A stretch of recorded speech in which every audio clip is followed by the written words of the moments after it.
Hello student, study point में आपका हार्दिक स्वागत है। स्टूडेंट, आज हम चर्चा करेंगे चाइल्ड डेवलपमेंट यानी बाल विकास पर। लाइक शेयर सब्सक्राइब करते रहिए ताकि हमारे वीडियोस और अपडेट आप तक जल्द से जल्द पहुँचें। स्टूडेंट, आइए हम चर्चा करेंगे आज चाइल्ड डेवलपमेंट स्टेज पर यानी बाल विकास की अवस्थाओं पर। आज हमारी डेमो क्लास 4 है। आइए देखते हैं आगे। जैसा कि स्टूडेंट, हमने आपको अपने पहले वीडियो में इन तीनों अवस्थाओं के बारे में बताया था। हम शैशवावस्था पर चर्चा कर चुके हैं, बाल्यावस्था पर चर्चा कर चुके हैं। आज हम चर्चा करेंगे किशोरावस्था पर। स्टूडेंट, किशोरावस्था की अवधि है 12 से 18 वर्ष। इसे कहा जाता है 12 से 18 वर्ष की अवधि इसे दी गई है। इसे किशोरावस्था कहा जाता है। इंग्लिश में इसे एडोलेसेंस कहा जाता है। स्टूडेंट, आइए देखते हैं। स्टूडेंट, जैसा कि आप सभी देख रहे हैं कि यहाँ लिखा है किशोरावस्था सबसे कठिन काल। यह जीवन का सबसे कठिन काल होता है। स्टूडेंट, यह जीवन का सबसे कठिन काल माना जाता है। इसे स्वर्ण काल यानी गोल्डन एज भी कहते हैं, या इसे सुंदरता की आयु भी कहते हैं। आंधी तूफान की अवस्था भी इसे कहते हैं। उलझन की अवस्था, दुख की अवस्था, अमूर्त चिंतन की अवस्था, या कह सकते हैं वसंत आयु समस्यात्मक अवस्था भी इसे कहते हैं। यह अवस्था बाल्यावस्था तथा प्रौढ़ावस्था के बीच की अवस्था होती है। अगर किक पैट्रिक के शब्दों में कहा जाए तो इसे उन्होंने कहा है कि most difficult period of life, यह जीवन का सबसे कठिन काल है। इस बात पर कोई मतभेद नहीं है कि शैशवावस्था जीवन का सबसे कठिन काल है। यह किक पैट्रिक का मत है। मानव विकास की यह अवस्था और जन्म उपरांत तृतीय अवस्था को किशोरावस्था कहते हैं। 11 से 12 वर्ष की अवस्था में बालक के नसों में ज्वार उठना प्रारंभ होता है, इसलिए कमेटी ने इसे किशोरावस्था कहा है। अर्थात बालक की मन स्थिति में संदेहात्मक स्थिति बनी रहती है, क्योंकि उसे ना तो बालक समझा जाता है और ना ही प्रौढ़ समझा जाता है। मतलब ना उसे बालक समझा जाता है और ना ही प्रौढ़ समझा जाता है। अतः संधिकाल होने के कारण किशोरावस्था में सर्वाधिक कठिन काल माना जाता है। स्पष्ट है कि किशोरावस्था विकास की अवस्था है जो तारुष्य से प्रारंभ होती है और परिपक्व होने पर वह समाप्त हो जाती है। और वहीं स्टेनर हॉल के शब्दों में समझा जाए तो किशोरावस्था बड़े संघर्ष, तूफान तथा विरोध की अवस्था है।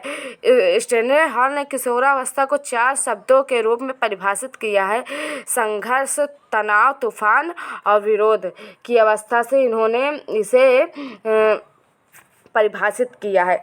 सांस्कृतिक तथा वातावरणीय भेद के कारण किशोरावस्था के विकास की अवधि कुछ अंतर पर पाया जाता है। कई जगहों पर अंतर पाया जाता है, जैसे शीत प्रधान देशों की अपेक्षा गर्म प्रदेशों के किशोरावस्था पहले आता है, और बालकों की तुलना में किशोरिया 2 वर्ष पहले ही मतलब कि किशोरावस्था उन लोग में प्रारंभ हो जाता है। तो यह स्टेनले हॉल के अनुसार देख लीजिए, आपने स्टेनले हॉल ने दर्शाया है कि यह संघर्ष, तूफान और विरोध की अवस्था होती है क्या, किशोरावस्था। वहीं आइए जानते हैं कि एडोलेसेंस कहाँ से लिया गया है, यह शब्द कहाँ से आया है। तो किशोरावस्था को अंग्रेजी में एडोलेसेंस कहा जाता है, ये तो आपको हमने बताया है। आइए देखते हैं ये कहाँ से लिया गया। एडोलेसेंस लैटिन भाषा के एडोलिसियर शब्द से बना है, जिसका अर्थ है परिपक्वता की ओर बढ़ना। जिसकी समाप्ति बालक के परिपक्व हो जाता है, तब इसकी समाप्ति हो जाती है। ठीक है, किशोरावस्था। आइए आगे चलते हैं, देखते हैं कुल्हन ने क्या कहा है इसके बारे में। किशोरावस्था बाल्यकाल तथा प्रौढ़ावस्था के मध्य का संक्रांतिक काल है। इन्होंने कहा है बाल्यावस्था और प्रौढ़ावस्था के मध्य का संक्रांतिक काल क्या है, किशोरावस्था। इन्होंने किशोरावस्था को संक्रांतिक काल के रूप में परिभाषित किया है। वहीं स्टेनले हॉल के और से नियमों की बात किया जाए तो इन्होंने त्वरित विकास का सिद्धांत भी दिया है। बाल विकास के जन्मदाता किसे माना गया है, स्टेनले हॉल को। क्रमिक विकास का सिद्धांत किंग हॉलिंग बर्थ एवं थॉर्नडाइक ने दिया है। आइए आगे चलते हैं। आगे जल शील्ड के अनुसार देखा जाए तो किशोरावस्था वह समय है जिसमें विचारशील व्यक्ति बाल्यावस्था से परिपक्व अवस्था की ओर संक्रमण करता है। इन्होंने कहा है बाल्यावस्था से परिपक्वावस्था की ओर वह बढ़ता है या संक्रमण करता है, उसे क्या कहा है इन्होंने? किशोरावस्था का समय कहा है। और आइए देखते हैं आगे क्या है। किशोरावस्था में बालक और बालिकाओं की मन स्थिति सदैव शिशु के समान चंचल बनी रहती है। वह शिशु के समान हर एक चीज़ को जानने के लिए इच्छुक होते हैं। ये जान लीजिए किशोरावस्था में ये स्थिति बनी रहती है। इसलिए किशोरावस्था को रॉस ने क्या कहा है? शैशवावस्था की पुनरावृत्ति भी कहा है। रॉस ने कहा है कि यह शैशवावस्था की पुनरावृत्ति है किशोरावस्था। इसमें बालक देखा जाए तो उसके अंदर चंचलता इतनी ज़्यादा रहती है हर एक चीज़ को जानने की कि जैसे वह शैशवावस्था के बालक की तरह हर एक चीज़ को जानने को इच्छुक होता है। वहीं कहा गया संवेगात्मक उथल पुथल होने के कारण कुछ मनोवैज्ञानिकों ने इसे समस्यात्मक अवस्था भी कहा है। इसमें समस्या का होना बहुत ही ज़्यादा पाया जाता है। बालक में हर एक चीज़ की समस्या बनी रहती है देखा जाए तो, इसीलिए इसे समस्यात्मक अवस्था कहा गया। आइए देखते हैं किशोरावस्था के बारे में और क्या है। यहाँ जॉन्स बेयर और सिम्पसन के अनुसार किशोरावस्था प्रत्येक व्यक्ति के जीवन का वह काल है जो बाल्यावस्था के अंत में प्रारंभ होता है तथा प्रौढ़ावस्था के प्रारंभ में समाप्त हो जाता है।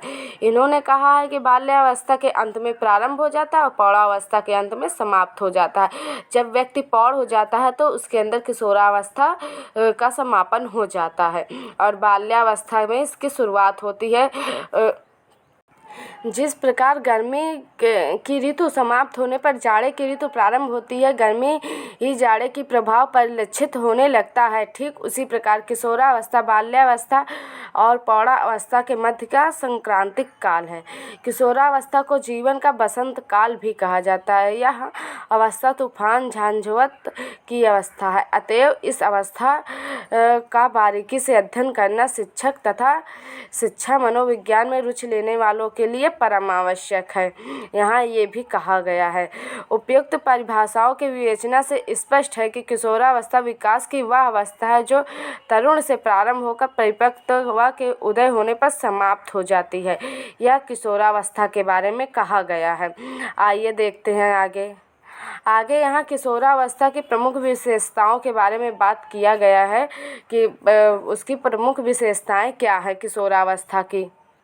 पहला है शारीरिक विकास।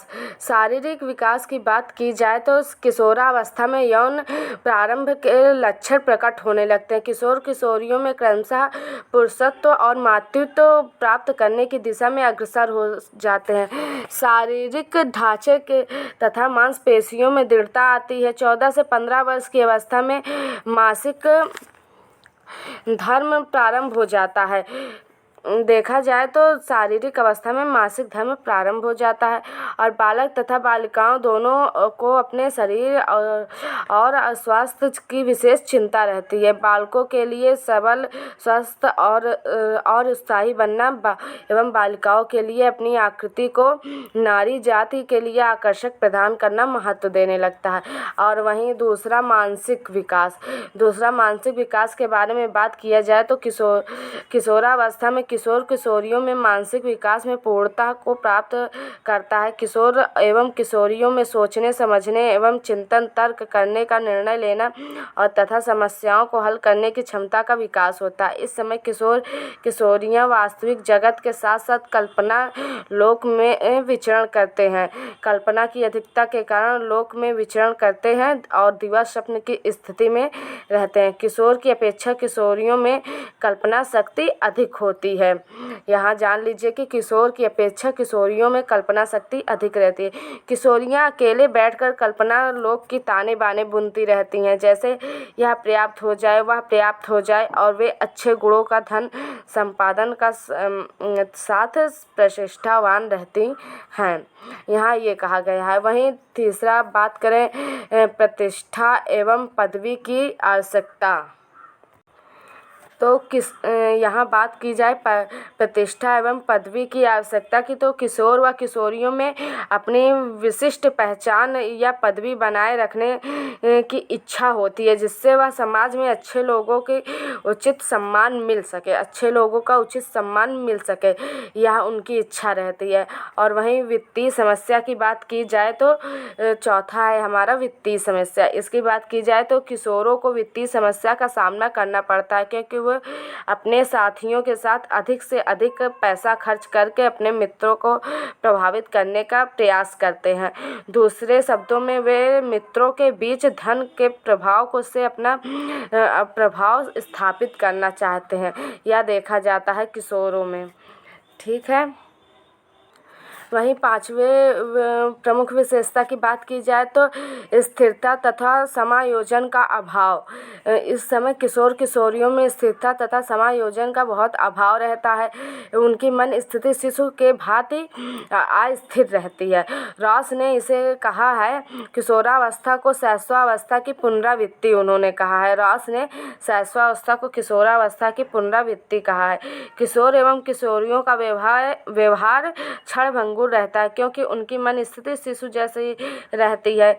वह कुछ भी विचार करता है तो भी कुछ मन स्थिति चंचल बनी रहती है। इसलिए मनोवैज्ञानिक रॉस ने इसे शैशवावस्था की पुनरावृत्ति कहा है। परिणाम स्वरूप वह अपने को पर्यावरण से या वातावरण के साथ समायोजन करने में असमर्थ पाता है और हताश, कुंठा, सत्राश, निराशा और नास्तिकता का शिकार हो जाता है।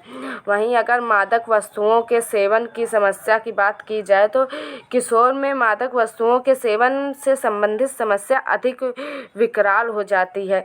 मनोवैज्ञानिकों के अध्ययन से यह सिद्ध हो गया है कि मादक वस्तुओं के सेवन से समाज की आर्थिक, नैतिक एवं पारिवारिक समस्याएं जन्म ले रही हैं। अतः विद्यालय स्तर पर उन्हें मादक वस्तुओं के सेवन से हो रहे सामाजिक पतन की ओर ध्यान आकर्षित किया जाए, जिसे उन्हें राष्ट्र का अच्छा नागरिक बनाया जा सके, जिससे वे भविष्य में राष्ट्र का नायक बन सके। तो देखा जाए समस्या मादक वस्तुओं की सेवन की समस्या तो ज़्यादातर बढ़ती रहती है। और व्यवहार में भिन्नता सातवां है हमारा व्यवहार में भिन्नता। इसकी बात की जाए तो किशोरियों में संवेगों की प्रबलता होती है। संवेगात्मक आवेश में वह असंभव एवं असाधारण कार्य करने का संकल्प कर डालते हैं। कभी वह दम पे उत्साह से भरे होते हैं तो कभी वह हतोत्साहित दिखाई देते हैं, या उनके व्यवहार में भिन्नता पाई जाती है। आगे चलते हैं। 8 में आत्महत्या की प्रवृत्ति की विकास की बात की गई है कि उनमें आत्महत्या की प्रवृत्ति की विकास। तो इसको देखा जाए तो उनमें आत्महत्या करने की मतलब कि वह इतने उनके अंदर ज्वार उत्पन्न होता है उनके शरीर में कि वह हर एक चीज़ के लिए तुरंत उत्साहित हो जाते हैं। अगर उन्हें किसी बात के लिए डांटा जाए तो वह बहुत जल्दी क्रोधित हो जाते हैं, या उनमें मतलब कि अजीब-सी विचार उनके अंदर आने लगते हैं। जैसे कि आत्महत्या की प्रवृत्ति, वह उनके अंदर ज्वार उत्पन्न होता है तो वह गुस्से में कुछ भी मतलब कि देखा जाए तो उनके अंदर यह प्रवृत्ति उत्साहित होती रहती है। वहीं घनिष्ठ मित्रता की बात की जाए तो वह मित्रों के सामने अपनी मित्रता को जाहिर करते हैं और उनसे ज़्यादा घनिष्ठता की बात करने मतलब कि घनिष्ठ मित्रता करने की कोशिश करते हैं। उनका स्वभाव एकदम मित्रतापूर्ण रहता है किशोरावस्था में। वहीं बुद्धि की अधिकता विकास की बात की जाए तो बुद्धि का अधिकतम विकास की बात की जाए तो इस समय किशोरों के शरीर में किशोर किशोरियों के अंदर मतलब किशोरावस्था में इस समय ज्वार के समय सदुपयोग कर लिया जाए, उनके अंदर ज्वार उठता रहता है। अगर उसका सदुपयोग कर लिया जाए तो जैसे नदी या धारा के वेग को नियंत्रित कर लाभान्वित होते हैं, उसी तरह हम लाभान्वित हो सकते हैं। आइए आगे चलते हैं। रुचि में परिवर्तन या स्थायित्व की बात की जाए तो किशोरावस्था में शारीरिक एवं मानसिक परिवर्तन के साथ साथ उनके रुचियों में भी परिवर्तन आने लगता है। के स्ट्रॉन्ग के अध्ययन ने सिद्ध कर दिया है कि 15 वर्ष की अवस्था तक रुचियों में परिवर्तन होता है, बाद में स्थायित्व आने लगता है, अर्थात तुलनात्मक रूप से स्थिरता अधिक होती है। देखा जाए तो वैलेंटाइन का मत है कि किशोरावस्था में किशोर किशोरियों में समानता और भिन्नता दोनों पाई जाती है। पत्र पत्रिकाएं, कहानियाँ, नाटक पढ़ना, सिनेमा देखना, रेडियो सुनना, शरीर को सौंदर्यपन बनाना, लिंग की विषम लिंगी आकर्षित होना, यह उनमें पाया जाता है रुचि में परिवर्तन।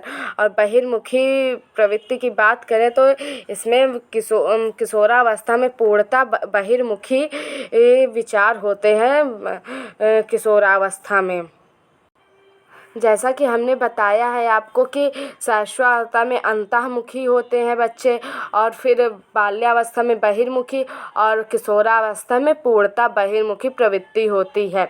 और वहीं काम शक्ति की परिपक्वता या क्रियाशीलता की बात की जाए तो रास के विचार से काम समस्त जीवन का नहीं तो किशोरावस्था का अवश्य ही मूल तथ्य है। एक विशाल नदी के अति प्रवाह के समान यह जीवन की भूमि को बड़े भाग को सींचता है एवं उपजाऊ बनाता है। किशोरावस्था में काम का बाहुल्य होता है। दैनिक जीवन में किशोर अपनी सारी इच्छाओं को पूरा करने में खुद को अक्षम पाता है। परिणाम स्वरूप अपनी इच्छाओं की पूर्ति वह वास्तविक जगत में न करके कल्पना जगत में करता है। वह छोटी छोटी बातों को लेकर कल्पना में डूब जाता है। कल्पना की बहुलता के कारण किशोरावस्था में दिवा स्वप्न देखने की प्रवृत्ति होती है। कल्पना की बहुलता के कारण किशोर कभी कभी असामाजिक अनैतिक व्यवहार करने लगते हैं। कभी कभी कल्पना और दिवा सपनों के कारण किशोर कवि, कलाकार, कहानीकार, उपन्यास नाटककार, चित्रकार एवं संगीतज्ञ बन सकते हैं। आइए आगे चलते हैं। आगे इसमें दिखाया कि 14वें पे है जीवन दर्शन का निर्माण। जैसा कि हमने बताया कि किशोर दिवा सपने की स्थिति में रहते हैं तो वह अपने जीवन के भागों को या जीवन दर्शन का निर्माण अपने अंदर करते रहते हैं। और मनोरंजनात्मक अभिरुचि की बात की जाए तो जैसा कि मनोरंजनात्मक रुचि में वह बहुत ही रुचि लगातार परिवर्तन होते रहते हैं उनके रुचियों में। किशोर किशोरियों में रुचि में कुछ समानताएं तथा कुछ भिन्नताएं भी पाई जाती हैं। दोनों में पत्र पत्रिका, कहानी, नाटक, उपन्यास, संगीत, कला, अभिनय को भाग लेना, सिनेमा देखना, टेलीविज़न देखना, रेडियो सुनना, अपने शरीर को सुंदर बनाने का प्रयास करना आदि प्रवृत्तियां पाई जाती हैं। विषम लिंगी की ओर आकर्षित होना किशोर किशोरियों में मनोरंजनात्मक रुचि पाई जाती है। और समूह को बहुत महत्व देते हैं। एक ग्रुप में वो रहना पसंद करते हैं। देखा जाए तो वह अपना एक ग्रुप, साथियों का ग्रुप बनाकर चलते हैं, दोस्तों के साथ एक समूह में रहते हैं। और स्वतंत्रता व विद्रोह की भावना की बात की जाए तो किशोर में शारीरिक तथा मानसिक स्वतंत्रता की भावना का विकास हो जाता है। वह सहज रूप से परंपराओं, रीति रिवाज, नैतिक मूल्यों को स्वीकार नहीं करते हैं। बिना तर्क के वे किसी भी बात को स्वीकार नहीं करते हैं। क्या है यह उसे संतुष्ट नहीं करता, बल्कि कैसे और क्यों, इसी वह संतुष्टि करना चाहता है। समाज सेवा की भावना देखी जाए तो यहाँ पे उनकी समाज सेवा की भावना तीव्र रहती है।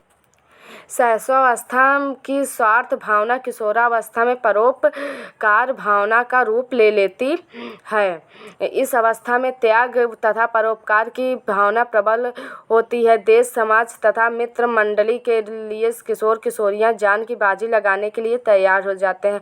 इतिहास इस बात का साक्षी है कि किशोर ने परोपकार की भावना में प्रेरित होकर देश और समाज के लिए उसकी बुराइयों को दूर करने के लिए मृत्यु तक की चुनौती स्वीकार कर ली। यह भावना उनमें देखी जाती है। वहीं बात की जाए ईश्वर तथा धर्म में विश्वास की तो वह ईश्वर और धर्म में इस समय वह एक किशोर की भांति, मतलब देखा जाए तो उनमें हर एक चीज़ के लिए एकदम ज्वार उत्पन्न होता रहता है। तो वह धर्म के लिए भी, ईश्वर में भी विश्वास रखते हैं, धर्म के प्रति वह इच्छुक होते हैं। वीर पूजा की भावना की बात की जाए तो उनमें बहुत से धार्मिक वीर पूजा अपने अपने देश के लिए मर मिटने तक की भावना उनमें उत्पन्न होती है। स्वाभिमान की भावना की बात की जाए तो स्वाभिमान की भावना की बात की जाए तो इस अवस्था में आत्मसम्मान की भावना प्रबल होती है। वह छोटी छोटी बातों पर अपने आप को अपमानित और तिरस्कारित समझने लगते हैं। अतः इस अवस्था को उनके साथ अमनोवैज्ञानिक व्यवहार न करके प्रेम और सहानुभूति द्वारा उचित ढंग से समझना चाहिए। आत्मसम्मान की भावना के परिणाम स्वरूप किशोर किशोरियों में आत्मनिर्भर तथा स्वतंत्र जीवन के लिए भावना जागृत होती है। कभी कभी आत्मसम्मान को ठेस लगने के कारण वह घर से भागने की प्रवृत्ति भी उत्पन्न हो जाती है। वहीं अपराध प्रवृत्ति की बात की जाए तो वैलेंटाइन के अनुसार किशोरावस्था अपराध प्रवृत्ति का विकास का नाजुक समय होता है। पक्के अपराधी की एक विशाल संख्या किशोरावस्था में अपने व्यावसायिक जीवन को गंभीरतापूर्वक आरंभ करती है। अगर वहीं अपराध प्रवृत्ति की बात की जाए तो इच्छा पूर्ति में बाधा, निराशा, असफलता, प्रेम का अभाव, नवीन अनुभवों की ललक आदि के कारण किशोरावस्था में अपराध प्रवृत्ति की भावना विकसित होने लगती है। वास्तव में किशोरावस्था नाजुक अवस्था है। देखा जाए तो बहुत ही नाजुक अवस्था किशोरावस्था है। यह वैलेंटाइन के अनुसार। आगे चलते हैं। आगे यहाँ व्यवसाय की चिंता। उन्हें अपने व्यवसाय की चिंता रहती है कि वह आगे क्या करेंगे, क्या बनेंगे, कैसे क्या करना है, इसकी चिंता उन्हें हमेशा रहती है देखा जाए तो किशोरावस्था में। और वहीं बात की जाए संवेगात्मक विकास तीव्र एवं अस्थायित्व की, देखा जाए तो संवेगों में ज्वार उत्पन्न होता रहता है, उनमें तीव्र विकास की, अस्थायित्व की भावना उत्पन्न होती रहती है। और जीवन दर्शन का निर्माण की बात की जाए तो वह अपने जीवन के अनेक भिन्नों, इसके बारे में हमने आगे भी बात किया है जीवन दर्शन के बारे में। आगे चलते हैं। नैतिक विकास संतोषजनक। वह अपने नैतिक विकास के प्रति बहुत ही सजग रहते हैं, संतोषजनक नहीं रहता, उन्हें कुछ भी संतोषजनक नहीं पाया जाता है, वह खुद अपने में ही उलझे रहते हैं।